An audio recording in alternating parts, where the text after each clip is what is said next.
anafika karero natiudha mboromotsi anababa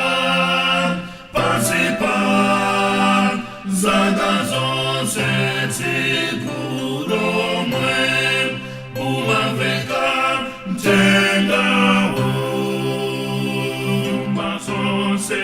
pose pose zimaveka nyimbo izi kuti Yesu anabadwa anapona mkolamo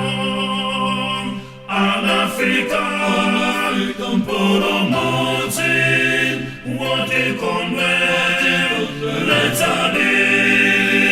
konwerani konwerani ilunose adanu bukani taonani mwamba mose mwakuyera amitenga amulongo ayimbabe nyimbo yo Yesu Kristu anatsika anachoka